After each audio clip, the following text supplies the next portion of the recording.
Coucou les amis, c'est Sandra. Petite vidéo, il fait super moche, alors j'en profite pour faire une vidéo avec une lumière dégueulasse. C'est pas grave, c'est pas grave. Alors aujourd'hui, j'avais envie de vous parler de rébellion, d'enfants. En fait, j'avais vous parler de la façon dont on éduque nos enfants et de l'idée qu'on n'a pas envie d'élever des enfants rebelles. Je me présente pour ceux qui ne me connaissent pas, je suis Sandra Ganval, je suis écrivaine indépendante. Donc j'ai créé cette chaîne pour partager avec vous des réflexions sur l'écriture, sur l'auto-édition, sur la lecture. Des fois je parle de développement personnel, je vous parle de mes lectures, enfin je vous parle de ce dont j'ai envie de vous parler. Et aujourd'hui, comme je disais, j'ai envie de vous parler d'éducation et du fait que, de l'idée qu'on n'a pas envie d'élever des enfants rebelles. Alors cette réflexion... Enfin, cette envie m'est venue par rapport à toute la polémique qu'il y a autour de Greta Thunberg en ce moment. Donc je pense que si vous écoutez les infos, même si vous ne les écoutez pas, mais que vous traînez sur les réseaux sociaux, vous avez quand même dû entendre parler de cette jeune fille, donc jeune fille de 16 ans, qui a décidé de faire la grève de l'école pour manifester contre le fait que les hommes politiques, les politiques d'une manière générale, ne prennent pas les mesures qu'ils devraient prendre contre le réchauffement climatique. Et du coup, elle est devenue une espèce de bouc émissaire. Il y a beaucoup de gens qui se déchaînent contre elle, qui ont l'air finalement de lui en vouloir, d'être comme une espèce de...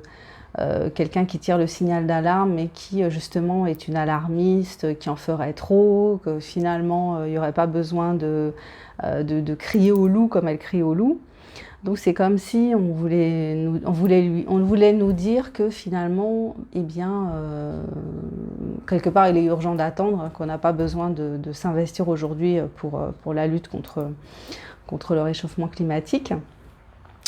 Et il y a eu un article qui a été écrit par un philosophe du nom de Michel Onfray. Donc on se dit, je crois qu'il n'y a pas de diplôme pour être philosophe, on se dit soi-même philosophe. Voilà, je ne sais pas trop finalement ce que ça veut dire exactement qu'être philosophe.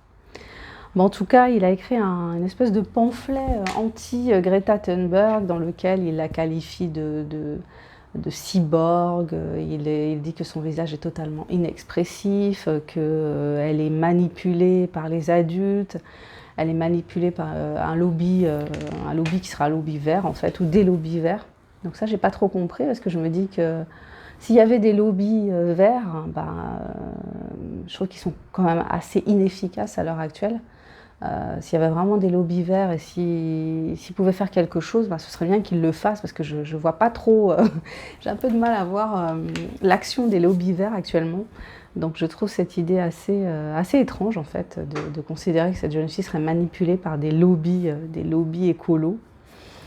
Donc l'idée aussi c'est que comme elle a 16 ans, elle n'est pas capable de penser par elle-même, elle ne peut être que manipulée. Donc ça veut dire que, je ne sais pas à partir de quel âge on considère qu'on est un adulte capable de penser par soi-même. Voilà, ça m'a interpellée et ça m'a fait penser à la façon dont on éduque nos enfants et à ce qu'on attend d'eux, à ce qu'on est prêt à accepter d'eux, à ce qu'on est prêt à reconnaître en eux de rébellion, en quelque sorte, de capacité à avoir leur propre avis sur les choses, leur capacité à nous contrer et nous à accepter qu'ils nous contrent. Donc on voit ça tous les jours. L'éducation, c'est quelque part, malheureusement, quelque chose qui fait qu'on est toujours dans la contrainte. C'est assez pénible, en fait, je trouve, quand on y réfléchit.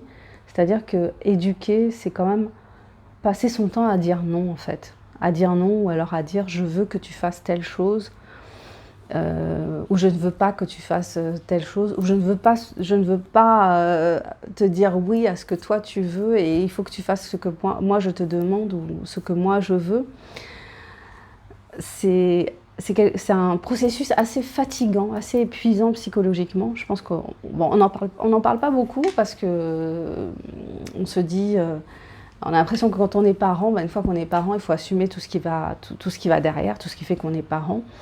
Et ce processus d'être dans l'éducation et de devoir en fait être toujours en train je sais pas si c'est bloqué ou contré, mais d'être toujours à s'opposer en fait, être dans une espèce d'opposition plus ou moins intense, plus ou moins violente, enfin selon les moments. Donc ça commence avec quand les enfants sont tout petits, hein, c'est vrai qu'on est amené à leur dire non, fais pas ci, fais pas ça, touche pas à ça. Voilà. Après quand ils grandissent, il faut expliquer. Donc il y a des pourquoi qui viennent, pourquoi j'ai pas le droit de faire ça, pourquoi tu veux pas que je fasse ça. Après il y a l'opposition, par exemple quand on est en vacances, je le vis là en ce moment parce que je fais ma petite vidéo sur mon lieu de vacances dans la chambre d'hôtel, et on le vit ça, bon, on va faire ça, aujourd'hui on va faire ça, donc eux non, ils veulent pas faire ça, donc nous on se dit, on est parti en vacances, on a quand même envie de faire des choses avec eux, de bouger avec eux, donc on est dans cette, on est tout le temps dans dans cette opposition, dans cette, c'est pas la guerre, mais c'est quand même c'est des volontés qui s'opposent, ce sont des personnalités aussi qui s'opposent, des caractères en création qui sont là et qui ont besoin justement de s'affirmer. Et puis nous en face, avec nos caractères déjà faits, mais qui en même temps, au contact de nos enfants, dans le meilleur des cas aussi, on est aussi avec eux dans un processus d'évolution, dans un processus d'échange. On essaye de comprendre. Il y a alors je ne connais pas très bien cette technique, mais je pense que je vais m'y intéresser. Il y a quelque chose qui s'appelle la CNV, c'est la communication non violente, qui a l'air d'être un outil intéressant aussi par rapport au relationnel d'une façon générale, c'est-à-dire être dans l'écoute, être dans la compréhension, être dans la patience. Ce qui n'est pas forcément évident, hein. Je ne dis pas que c'est facile et je ne dis pas qu'on peut être tout le temps là-dedans, parce qu'il y a des moments, on est bien obligé de trancher, et puis c'est vrai qu'au bout d'un moment, négocier, discuter, c'est pas simple, quoi, c'est pas simple. Donc cette idée-là dont je voulais parler, du fait d'élever des rebelles, c'est quelque chose qui est compliqué. C'est-à-dire qu'on rêve d'un monde différent, on a envie que le monde ne soit pas comme il est, on aimerait que la nature soit respectée, que les gens soient moins agressifs, qu'il y ait, je sais pas, des trucs basiques, qu'il n'y ait pas de guerre, des trucs un peu utopistes, qu'il n'y ait pas de guerre, que les gens puissent se parler sans s'agresser, qu'on ait des politiques qui soient représentatifs des citoyens plutôt que des élites. Enfin voilà, moi j'ai plein de rêves de mondes différents. Mais en même temps, pour ça, il faudrait qu'on soit tous dans un processus de rébellion. Et finalement, notre éducation, comme je disais, notre éducation, que ce soit l'éducation que nous donnent nos parents, que ce soit ce qu'on apprend à l'école, parce que l'école, c'est quand même le lieu. Alors j'avais lu, je ne sais plus où, qu'en fait l'école avait été inventée en partie pour créer de bons ouvriers. Parce que le système scolaire, c'est en grande partie, le but du système scolaire en grande partie, c'est d'élever des gens, de faire que les enfants deviennent des personnes qui obéissent à une autorité. Donc déjà à la maison, ils obéissent à l'autorité parentale, et quand ils sont à l'école, ils obéissent à la maîtresse, ils obéissent au maître. Donc ça se traduit par le fait qu'ils sont assis et que le maître est debout. Donc il y a cette différence déjà physique de domination, peut-être pas domination, mais en tout cas une différence de statut, on va dire. Moi je suis debout, toi tu es assis. Donc c'est quelque chose qu'on retrouve dans le règne animal, quoi. Tu as une posture, celui qui a une posture basse est infériorisé entre guillemets, et celui qui a une posture élevée est supérieur. Donc on a ça, on a ces postures. On a le fait que les enfants doivent obéir, ils doivent être, voilà, il y a des choses à faire, il y a des règles à respecter. Je dis pas que c'est mauvais, hein, mais voilà, il y a des règles à respecter, il y a des choses à faire de manière spécifique. Également, on trouve le fait que il y a la sonnerie, donc la sonnerie pour la fin des cours ou pour la fin de la récréation. Donc la sonnerie, on retrouvait ça aussi dans l'usine. Il y a la sonnerie dans l'usine. Le fait que, alors je ne sais pas si ça se fait encore, mais à une époque, hein, quand le proviseur ou le directeur de l'école rentrait dans la classe, les élèves se mettaient debout. Donc il y a tout ce rapport à la hiérarchie qui est vraiment très très prégnant à l'école, qu'on retrouve à la maison et qu'on va retrouver encore dans le monde du travail, donc que ce soit à l'usine, que ce soit dans les bureaux, enfin dans le monde du travail, on va retrouver ce processus, ce système de domination. Et donc, toutes ces façons de nous éduquer, toutes ces façons de nous garder dans une espèce de chemin, de faire de nous un peu des moutons, bon, on est tous malheureusement un peu là-dedans, et ça vise justement à ce que nous ne soyons pas des rebelles, à ce que nous soyons tous vraiment intégrés, vraiment passifs quelque part. Je pense que ce qui est le plus visé quand même à travers tout ça, c'est qu'on soit dans une forme de passivité, d'acceptation des choses. Et quand il y a quelqu'un comme ça, comme cette jeune fille qui vient casser une espèce d'ordre établi, c'est-à-dire, ça ne veut pas dire que c'est la seule personne à faire ça, ça veut dire qu'elle est remarquable parce qu'elle est jeune, parce qu'elle est autiste, parce qu'elle ne va plus à l'école, alors parce que voilà, elle casse quelque chose en n'allant plus à l'école, alors que si elle était française, elle a 16 ans, elle a plus cette obligation d'aller à l'école. Mais là, voilà, elle casse quelque chose, elle s'oppose. Alors, l'idée qu'elle soit manipulée, qu'elle soit téléguidée par ses parents, ça rassure en quelque sorte, peut-être, en se disant que ce que d'autres personnes adultes ne sont pas capables de faire, elle est capable de le faire. Elle est capable de remettre en question le système, de dire non, de dire stop, de dire je ne vais pas faire ce qu'on attend de moi, mais je vais faire autre chose. Et en plus, je vais réussir à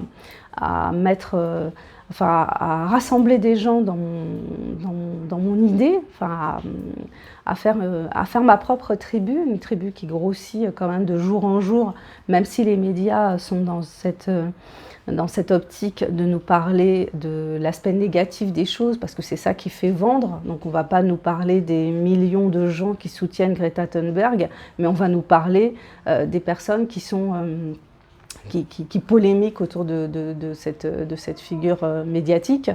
On va nous parler des gens qui contestent ce qu'elle est en train de faire actuellement, faire la traversée de l'Atlantique en bateau plutôt que de prendre l'avion. Donc on va nous parler de 5 personnes soi-disant qui prendraient l'avion, de la trace carbone qu'elle va laisser alors qu'elle est censée ne pas en laisser. Mais du coup on ne va pas nous parler de la politique en fait, de cette politique qui n'est pas mise en place pour lutter contre le réchauffement climatique. On va nous parler de cette personne qui est un grain de sable en fait dans ce problème de réchauffement climatique, plutôt que de nous parler de tout ce qui est, de tout ce qui devrait être fait et qui n'est pas fait, par exemple, je ne sais pas moi, de la façon dont, par exemple, quelle est l'empreinte carbone, par exemple, d'un ministre aujourd'hui en France. Ça, on ne va pas nous en parler. Voilà, on va se focaliser sur cette jeune fille-là, on va mettre en exergue certaines choses qui arrangent, voilà, parce qu'il faut, je ne sais pas pourquoi, en fait, ça me paraît au final assez tordu. Mais c'est quand même intéressant dans la mesure où justement on a du mal à supporter cette idée que nos enfants soient vraiment des rebelles. C'est-à-dire que quand par exemple tu vas à l'école et que le prof te dit que ton enfant a été insolent, qu'il n'a pas écouté, tu vas avant tout lui dire il faut que tu écoutes, il faut que tu obéisses. Voilà, même si peut-être au fond de toi, si toi tu as été un petit peu insolent à un moment de ta scolarité, tu vas te dire il faut quand même qu'il ait du caractère, c'est bien.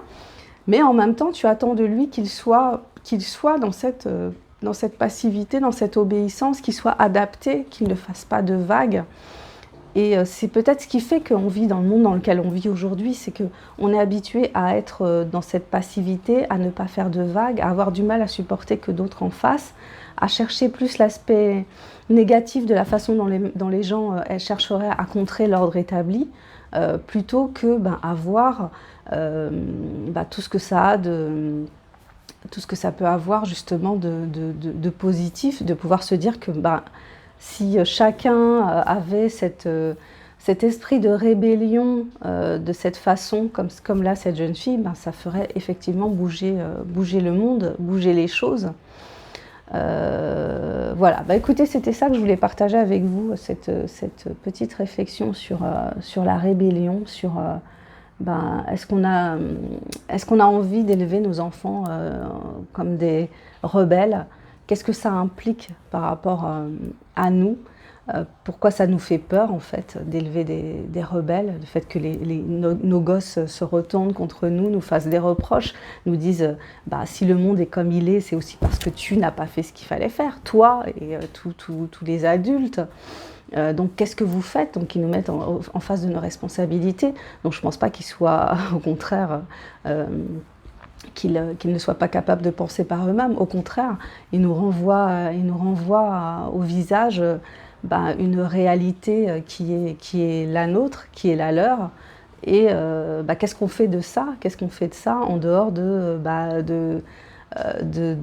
les dénigrer et puis de les renvoyer à l'école et de leur dire toi t'es un gamin, moi je suis un adulte, et alors moi en tant qu'adulte, qu'est-ce que je fais quand je vois certaines choses, qu'est-ce que je fais et comment j'agis? C'est la question que ça pose pour moi, cet